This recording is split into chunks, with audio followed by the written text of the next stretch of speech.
Arranca la temporada de lluvias. Acuérdese, hermano, acuérdese lo que le digo. Arranca la temporada de lluvias.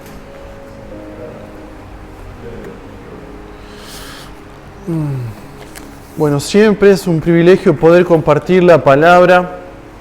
Un fin de semana típico en el tema climático, pero se pudo hacer. Pudimos compartir ayer también con los adolescentes, con los jóvenes. Y hoy también valoro mucho que los hermanos puedan venir a buscar del Señor una palabra también para sus vidas. Mi pregunta siempre es, ¿qué pasaría si llueve y te toca ir a cobrar al banco?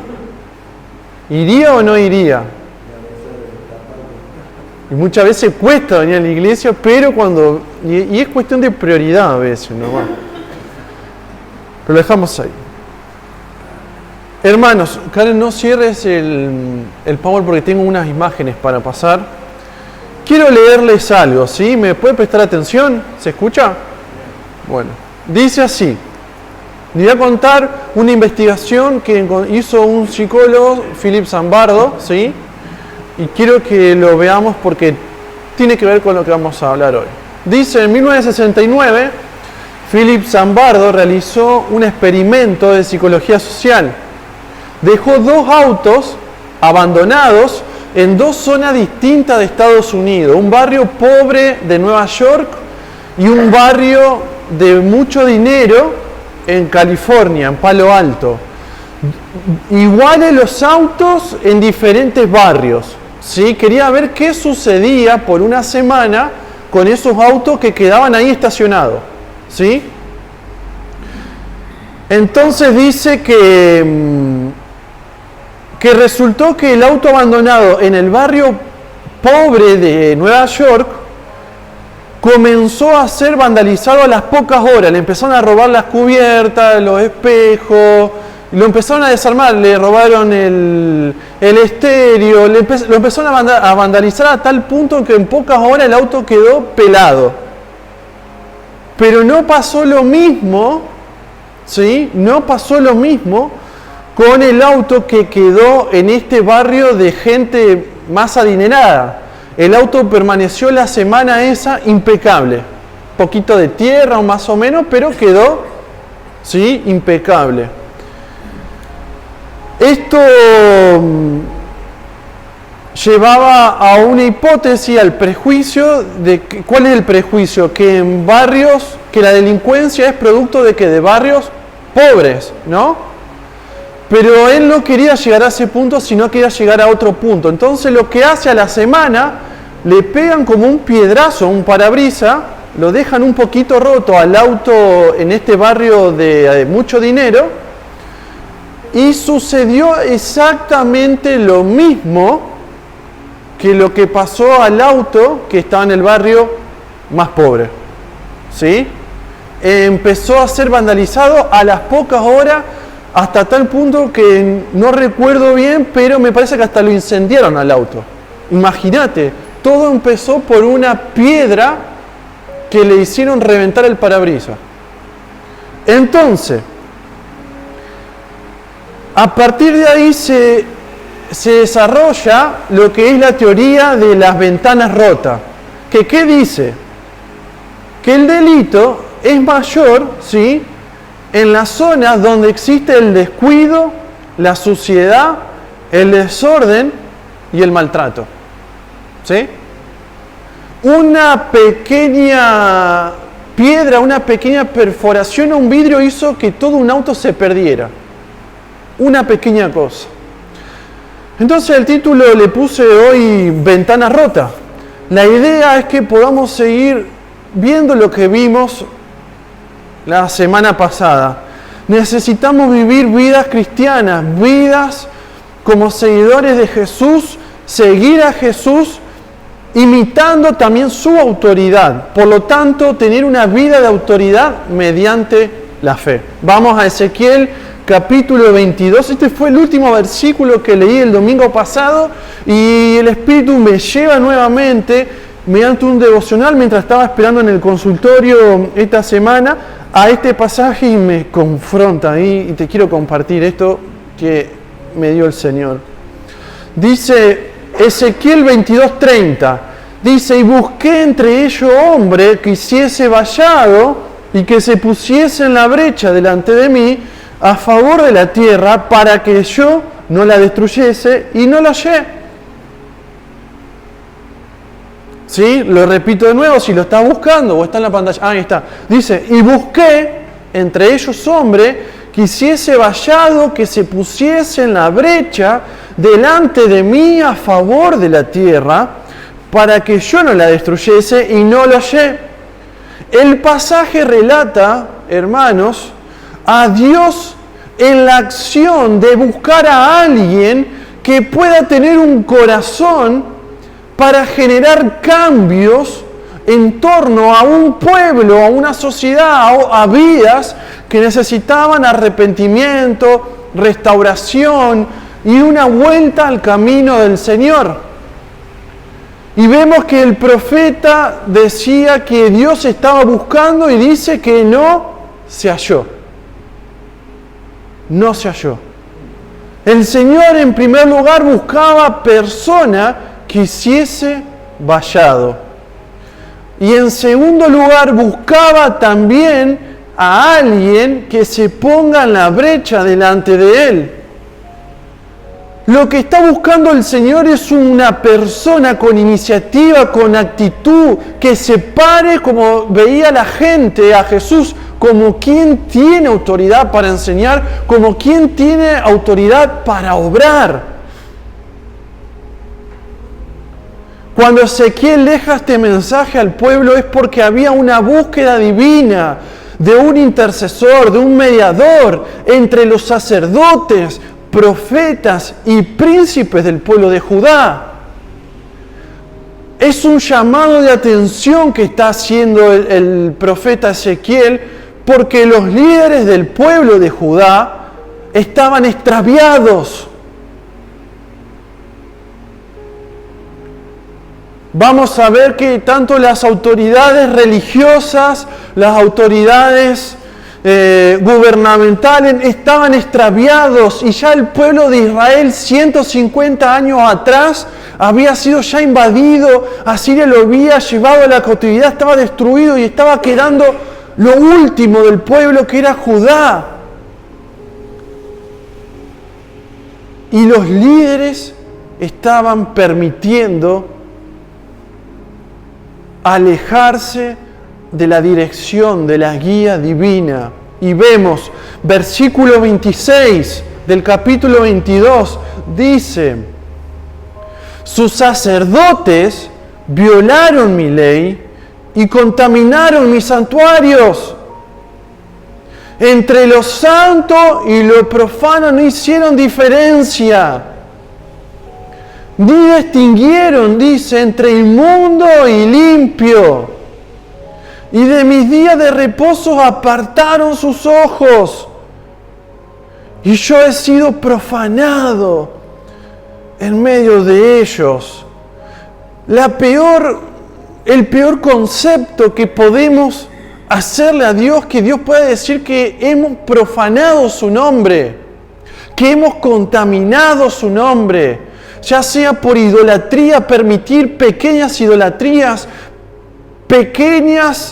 pequeños apartamientos de leer la Escritura a nuestra forma, a nuestra interpretación, o de ignorar las Escrituras, o de mezclar la superstición quizás con lo santo de Dios, o permitir que el pecado entre en nuestras vidas y tenerlo como un lugar precioso a la misma altura de Dios. Y lo peor que podemos hacer es profanar su nombre cuando nosotros oramos y decimos: Padre Santo que está en los cielos, santificado sea su nombre. Habíamos visto en el grupo de hombres, en la santidad es acercarse y ver a Dios como lo perfecto. Pero cuando empezamos a contaminar con pequeñas cosas, a olvidarnos de la palabra, de no hacer diferencia entre lo inmundo y lo limpio, dice que los sacerdotes, las autoridades religiosas, aquellos que llevaban el corazón del pueblo a Dios, habían profanado el nombre de Dios como algo común más. Los sacerdotes en su lucha cotidiana con todo esto habían dejado insertar el pecado de la idolatría. No solamente eso, sus príncipes, aquellos que gobernaban, dice, sus príncipes en medio de ella son como lobos que arrebatan presa, derraman sangre para destruir las almas y para obtener ganancias injustas. Son como lobos. El lobo no tiene piedad, siempre busca la destrucción del otro, que le puede quitar al otro. El lobo viene a destruir. Los gobernantes que tenían que cuidar la paz del pueblo derramaron sangre. Dice el profeta a través de Dios, Dios a través del profeta, para destruir almas y obtener ganancias injustas, quizás violentando la ley, dejándola pasar por alto, sentencias injustas, quizás permitiendo la violencia dentro del pueblo. Los príncipes, los gobernantes, estos lobos rapaces que gobernaban al pueblo, habían dejado introducir el pecado de la violencia y el pecado de la ganancia deshonesta. Vemos cómo los sacerdotes, autoridades religiosas, los príncipes, autoridades gubernamentales, estaban haciendo alejar al pueblo de Dios. Y por último vemos cómo los profetas, versículo 28,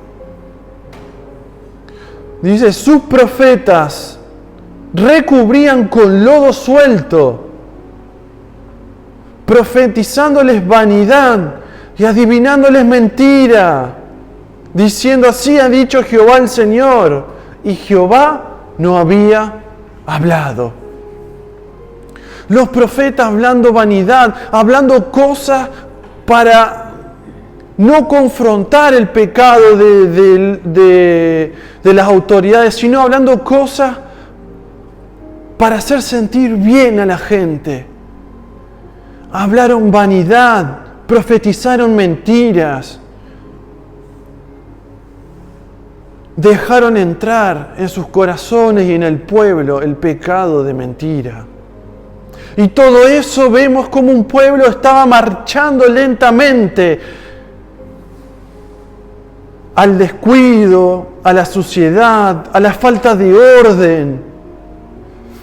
Vemos el versículo 29, el pueblo de la tierra usaba de opresión y cometía robo al afligido, menesteroso, hacía violencia y al extranjero oprimía sin derecho. Un pueblo sin orden, sin ley, sin la guía de Dios.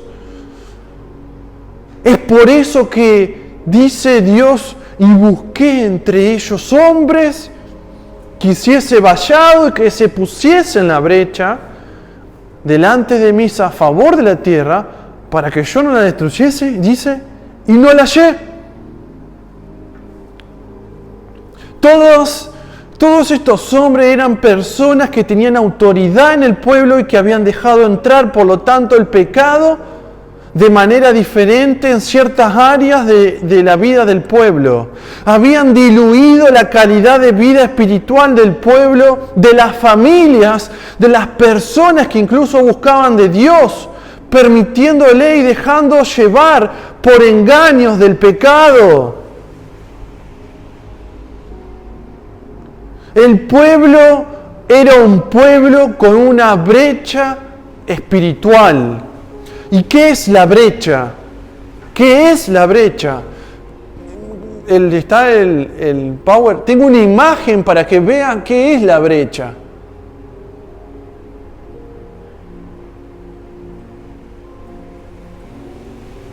Ahí. La brecha, hermanos, es el boquete. La brecha es la piedra que le tiraron al vidrio para hacerlo explotar, marcarlo a la ventanilla del auto. en el experimento. Es un pequeño boquete.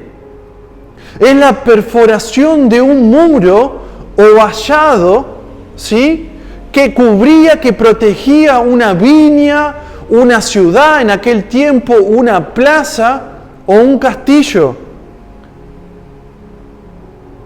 Es una perforación en un muro. En aquel tiempo puse ahí una imagen para que puedan pensar, no está la ciudad ahí.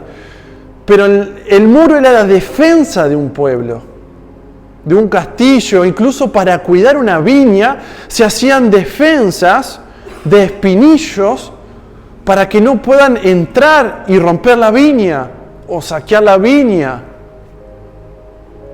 Había una brecha espiritual entre Dios y el pueblo a causa de estos pequeños boquetes, estas pequeñas perforaciones que se hacían en lo espiritual de un pueblo.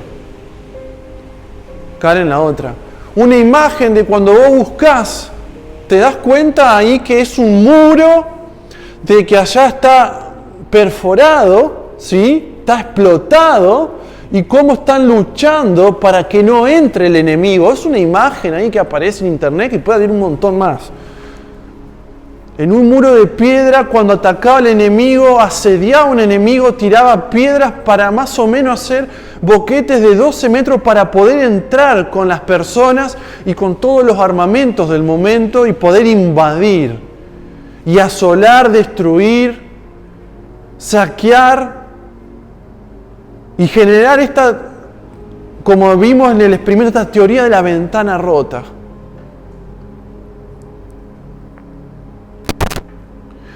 Entonces la brecha es el boquete, es la perforación de un muro o un vallado. La brecha, una abertura, una fisura, una grieta, especialmente una grieta en la muralla, dice.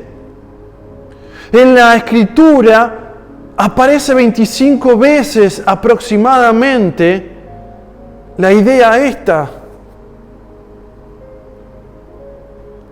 Hoy podemos ver, hermanos, hoy en día, que el vallado protector que cubre la familia, la iglesia, la nación, están en desastrosa condición. Los muros que tienen que cubrir la vida espiritual de la familia está destruido porque dejan entrar a un montón de cosas, de hechicería, de idolatría, de imágenes, de cosas orientales como el reiki, como el yoga, como esto, pequeñas perforaciones para dar paz aparente, pero que generan una brecha, una fisura, un boquete en la destrucción, en la seguridad de una familia, de una iglesia, de una nación. Y hoy vemos, tal como aparece en aquel momento, hoy lo podemos vivir con una imagen tan vívida, de que hoy quizás estamos en lo espiritual, en lo gubernamental, de la misma forma en esta nación, en esta ciudad. Dios todavía está buscando hombres, mujeres, que puedan vigilar la brecha, que se puedan parar a defender el boquete que el enemigo hace, confundiendo en lo espiritual, en las leyes, en lo material, etcétera, etcétera, etcétera. Me llama la atención, hermanos, que la persona, que el cristiano, que el creyente que decide seguir a Jesús, tiene que ser como Jesús, tiene que vivir en autoridad como Jesús mediante la fe, tiene que saber que se tiene que parar en la brecha, y dice la Escritura que también tiene que hacer vallado. No solamente vigilar, sino también hacer vallado, tiene que construir. Tiene que ser un reparador, un restaurador de las fisuras que hace el enemigo. Esto no es casualidad, que hoy llueve, la gente no viene. No es casualidad que quizás querés hacer algo y el enemigo se interpone, o tu carne, o tu situación, no sé. Lo que sí es cierto que las brechas, que los boquetes, que las fisuras están y van a estar, y va a ser nuestra lucha como iglesia, como cristianos, y tenemos que pararnos en autoridad, como vigiladores para ponernos delante de la brecha, pero también como restauradores, como constructores de hacer vallados de protección. Nehemías 4:17, Karen, ¿lo podés buscar? Vemos cómo este pueblo, luego de haber entrado en cautiverio, muchos años después de salir de esta situación, en una nueva oportunidad en la misericordia de Dios que le da nueva oportunidad a este pueblo, tenían que volver a levantar los muros destruidos. Y vemos en Nehemías 4:17, esperamos ahí Karen que lo ponga, a ver, vamos a leerlo en la pantalla, dice, y los que edificaban el muro, dice, los que acarreaban y los que cargaban, con una mano que dice, trabajaban en la obra y en la otra tenían la espada. Hermanos, la vida, sea que la ciudad esté construida, que tengamos que defender la ciudad o levantar nuevamente una ciudad que está destruida, siempre el que se para en la brecha tiene que ser alguien que vigila, que trabaja, que vigila en la brecha, el boquete, la fisura, pero también es uno que trabaja. Fíjate, trabajaban en la obra y con la otra tienen una espada, porque siempre estamos en peligro de que nos generen una fisura, en lo espiritual, en lo material, en lo que sea. Entonces la pregunta que me llevaba a preguntarme, el Espíritu me llevaba y me decía, ¿a quién le corresponde esta función de pararse en la brecha, de ser constructor, de hacer vallado, de ser un reparador, un restaurador? Y el seguidor de Jesús continuamente tiene que fortalecerse, vigilar y cuidar de cualquier ataque o rotura en la brecha. Somos nosotros los que tenemos que pararnos. Aquellos que podemos discernir lo espiritual. Luchamos contra ataques del maligno, contra el pecado que nos asedia y contra nuestros deseos pecaminosos. Al igual que en tiempos de Israel, que había príncipes, sacerdotes y profetas, hoy la iglesia, hoy usted, hermano, la persona, el creyente que se para en autoridad, que vive en autoridad por medio de la fe, es un cristiano, ¿sí? Es un seguidor de Jesús, que es un sacerdote, que es un rey, pero que también es profeta. Así como el pueblo estaba dividido, nosotros como iglesia encarnamos estos roles también. Primera Pedro 2:9 dice que somos reyes y ¿qué? Y sacerdotes. Si leemos en Efesios y lees del capítulo 3, del 1 al 12, te va a dar cuenta que el misterio, que la revelación de Dios para la humanidad ha sido dada a nosotros, a sus hijos. Somos profetas, tenemos un mensaje enviado, revelado por el Espíritu, que es la salvación, la buena noticia a este mundo. Somos reyes y sacerdotes, también somos profetas. Tenemos un mensaje. ¿Qué mensaje estamos dando? Nos paramos como príncipes, como reyes. ¿Cómo estamos gobernando nuestras vidas, nuestros alrededores, con la violencia, con ganancia deshonesta? ¿Somos como lobos o somos agentes de paz? Y como sacerdotes, como intercesores, como aquellos que guiamos a otros, que incluso también podemos entrar como sacerdote al lugar santísimo, ¿cómo lo vivimos? ¿Hay algún pecado que nos lleva a profanar su nombre? El Señor está en la búsqueda continua de creyentes que manifiesten su gracia, que sean restauradores, que sean guerreros, que luchen por la espiritualidad de la iglesia, de la vida de las personas, de las familias, de los niños, de aquellos incluso que afuera están siendo atados por el enemigo.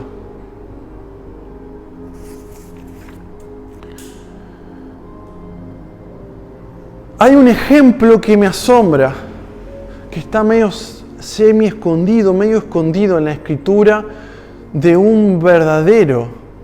Así como en Ezequiel vemos que el profeta decía de parte de Dios que no había encontrado ningún hombre. En tiempos de la iglesia, hermanos, hay uno que está ahí que quiero compartir cortito, para que te motive a saber que esto está vigente, que podemos ser aquellos que se paran en autoridad, vivir en autoridad.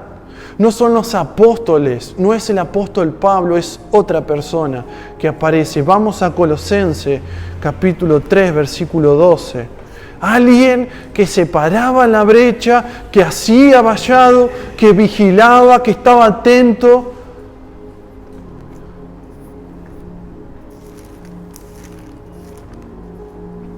Dice, Colosenses, 4:12, le dije mal, 4:12, dice, ¿os saluda quién? Epafras. Os saluda Epafras, dice, el cual es uno de vosotros, un siervo de Cristo, siempre rogando encarecidamente por vosotros en sus oraciones, para que estéis firmes, perfectos y completos, pongámosle sin fisuras, en todo lo que Dios quiere. Hermano, esto es posible. Podemos pararnos, no necesitamos de multitudes. En Ezequiel decía que buscaba un hombre. No hace falta que haya multitudes, un hombre. En el Nuevo Testamento dice que Epafras oraba, rogaba en sus oraciones para que estén firmes, perfectos y completos en Cristo. Oraba para que estén firmes y completos. Sus oraciones no eran la prosperidad material, ni el milagro que qué sé yo, que muchas veces oramos y está bien, sino que oraba para que los colosenses, y leemos abajo, dice, porque el apóstol Pablo, porque de él doy testimonio de que tienen gran solicitud por vosotros, disposición de pararse. Y por los que están en la Odisea y los que están en Hierápolis, por todos los hermanos, él se paraba, rogaba para que estén firmes en la fe, completos en Cristo. Hermanos, esa es la oración que tenemos que hacer por todos los hermanos, por las familias, por los niños también.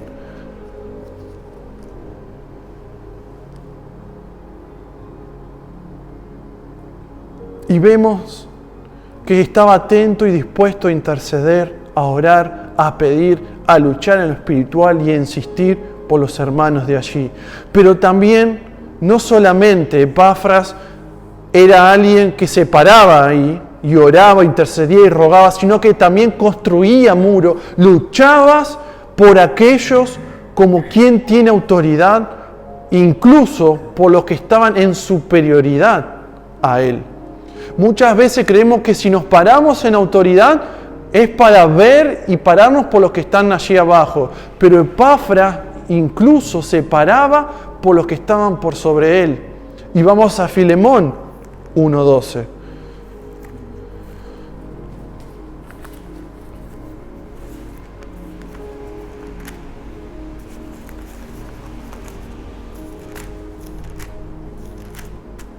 Dice lo siguiente: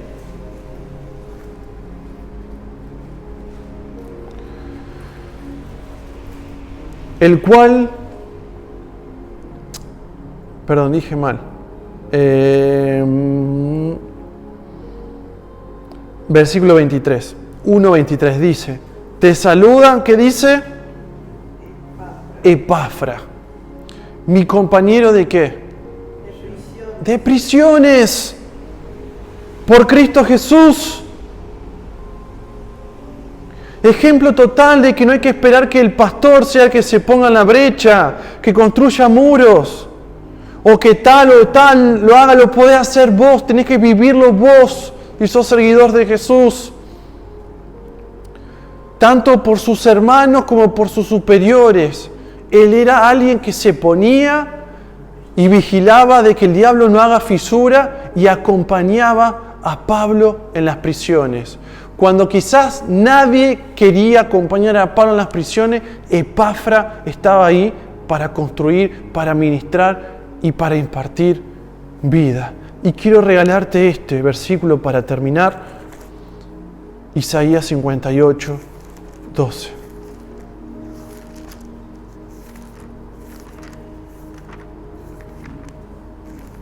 Que esta semana puedas irte a orar esto. Dice: y los tuyos edificarán las ruinas antiguas, y los cimientos de generación y generación levantarás, y serás llamado reparador de portillos, restaurador de calzadas para habitar.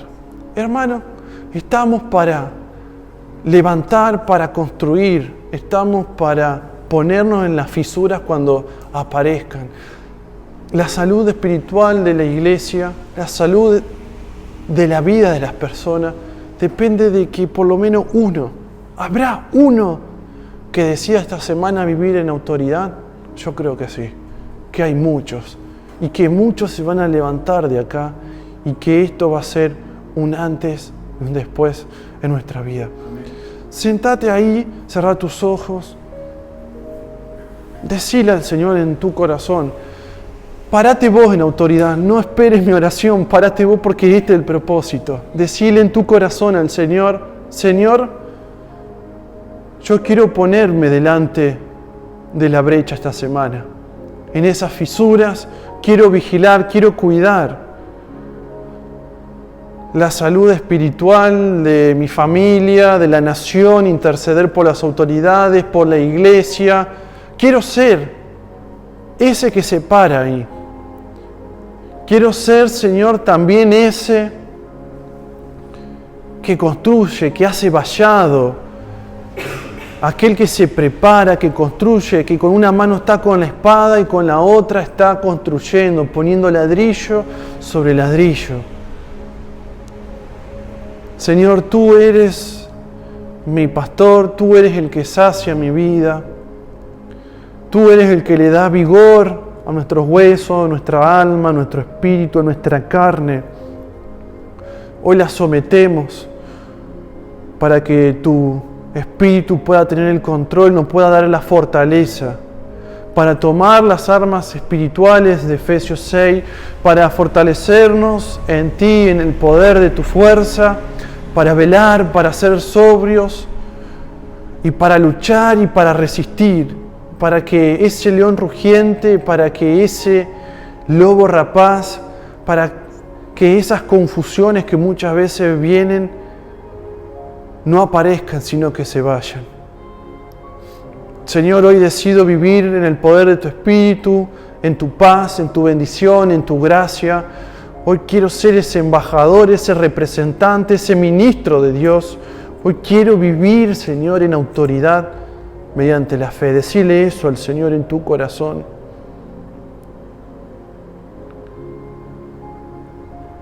Ayúdame, Señor, a ser como Epafras, decile, que oraba incesantemente por los hermanos de Colosa, de la Odisea, de Hierápolis, para que puedan estar firmes y completos en ti. Ayúdame, Señor, también decirle a ser como Epafra, que aún era un compañero de prisión en aquellos que estaban en alguna lucha, que estaba dispuesto a restaurar, a reparar, a interceder, a acompañar, a compartir carga. Señor, yo sé que tú no ves los corazones,